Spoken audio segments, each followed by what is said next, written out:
Welcome back to Shock and Gob. I'm Harry Osborne, And I'm Herman Schultz. and today we'll be reviewing Spectacular Spider-Man's Peter Parker, aka Spidey, aka Spider-Man, aka the Webhead. Let's get into it.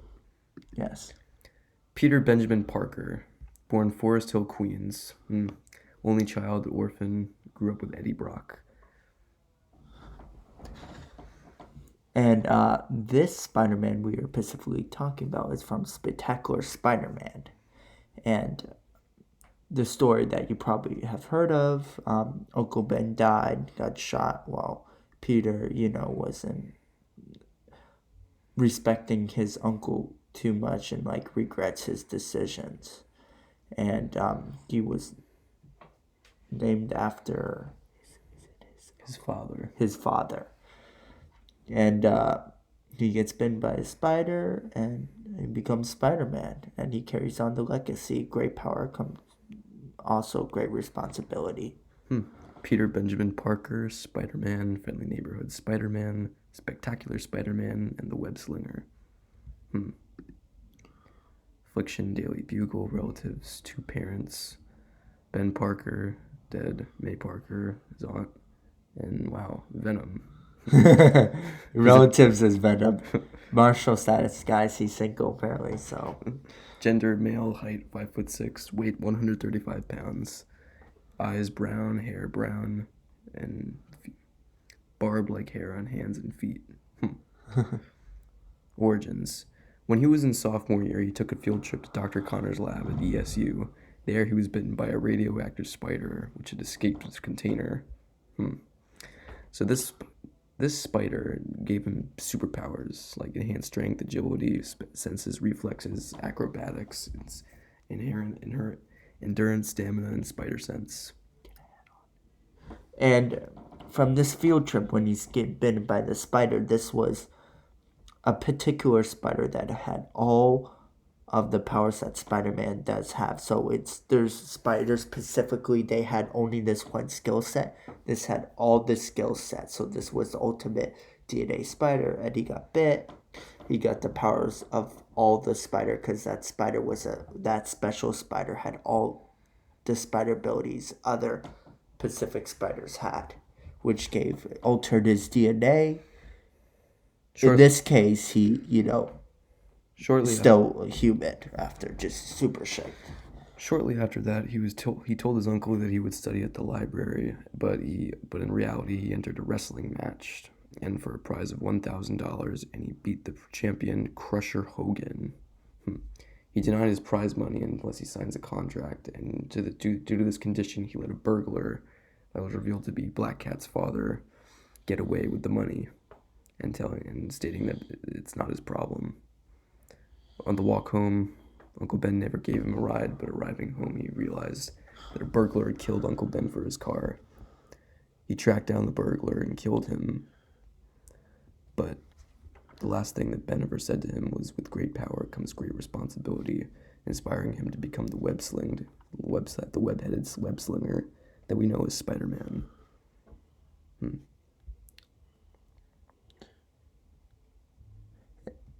And this information is based off of Spectacular Spider-Man, like the original Sam Raimi series of movies. It was a little different. It wasn't at ESU lab. He got bitten at Oscorp. And in the movie, he was bitten by a spider at Columbia University, which formerly known as King's College. Yeah, it wasn't Oscorp, my bad. The burglar had nothing to do with Black Cat, and Black Cat was introduced in Sam Raimi trilogy yet, or even now in live action yet. And this is Peter Parker in Spectacular Spider-Man. Simple animation. This is his most popular suit, and this is his temporarily Venom suit, which also called as the symbiote suit. And if you see, when he first got the suit, it kind of looked like the Sam Raimi because it still had those lines from the suit, the spider web lines on the suit. But as the symbiote slowly corrupted him, those lines slowly disappeared from the suit. And this would be completely comic accurate, hinting that the symbiote was corrupting Parker. fully to the fullest extent. And this is his comic accurate symbiote suit. This version of Spider-Man has battled against a plethora of villains, including the Sinister Six, which consisted of Sandman, Shocker, Electro, Vulture, Rhino, and Doc Ock. Personally, my favorite villain, the Shocker, hey, let's go, Yes. was my personal favorite. Interesting about Shocker, people seem to confuse him with Electro because what's the difference between Shocker and Electro? They both shock people, but Electro uses electricity and Shocker uses electromagnetic shockwaves. Yes, there is a difference. That is the clear difference between the two. And I would say one of my favorite villains, I feel like Venom is a little bit overrated. I mean, he's a good villain because it's like, it has Spider-Man's DNA, but it's like alien symbiote. It's like a substance, a gooey substance. But I would say my favorite, and it's a very classic one, I would have said Doc Ock, but I kind of changed my mind now to Green Goblin. Everyone knows Green Goblin, Spider Man. That's like the most, I would say, popular adversary, and I have to go with that. Let's talk about love interests. Yes. Mary Jane and Gwen Stacy. And also Liz and Spectacular Spider Man. Yes. Wow. This guy had W Riz for sure. For sure. Look at that. Look at that. Yeah, remember that one episode where I think it was like Thanksgiving and then she ended up kissing Peter? She had feelings for him. Mm-hmm. He had it all, man. W Riz. Let's discuss love interests. Gwen Yes. or MJ? I would say, as portrayed, Gwen was the better because she was also really smart but also beautiful at the same time. And she Much loved more Peter. matching to Parker's personality, unlike Yes. unlike Mary Jane. Yeah, Mary Jane in this seemed like kind of like just like a whatever girl. She was never loyal to him. Yeah. The way Gwen. Well, she wasn't really loyal to anyone. She didn't really like Flash Thompson. She like played hard to get. Like, Yep. she just wanted to date a bunch of guys, you know. And we remember that one when they tried to hide that he was Spider Man, and she would have believed he's Spider Man because she hasn't seen his true strength. Let's discuss his abilities. Acrobatics, insane athletic abilities, the ability to stick to walls, the ability to swing between skyscrapers, And- spider sense, super strength, Yes. and super intelligence. Well, his super intelligence came before when he was bitten because he But is. the spider exaggerated that intelligence. The spider bite exaggerated that intelligence. Yeah. Well, I don't think it really affected his intelligence. It affected everything else, but I'm sure it helped a little bit. But it probably made his thinking clear. But he's pretty much a genius because he had to come up with the spider webs. He built the webs. He built the web shooters. Yeah, he did. Yes, he did. And if you look closely, he even designed these underwebs to help him glide through the air.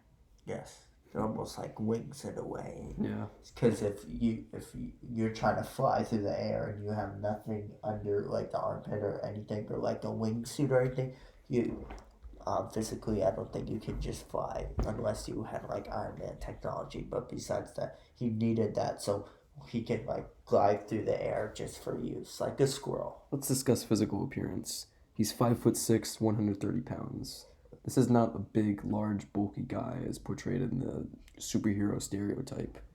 Yes. But he's Spider-Man. He's not supposed to be a large, bulky guy. The web would snap, first of all. Not only that, the cling point would probably break. But if he has super strength, maybe it wouldn't. Who knows? Because Tobey Maguire's Spider-Man. He's kind of bulky, but I think But the point is, Spider-Man is supposed to look like an average guy because the whole idea of the costume is that anyone could be behind the mask. Yeah. And this is a perfect example of it. Spectacular Spider-Man proved that anyone could wear the mask. Yes, And that Spider-Man is just an average guy. That was the ideal of Stan Lee, because he said the reason why there's a mass superhero he specifically made, but this was by accident, but it came out to be a great thing that anyone can wear the mask. That Spider-Man anyone, Stan Lee portrayed Spider-Man like accidentally, but you really think about that. The purpose was anyone can wear the mask, anyone could be Spider-Man. Doesn't matter what race or skin color or sexuality. Doesn't matter who you are, where you're from, or what you look like. Anyone could wear the mask.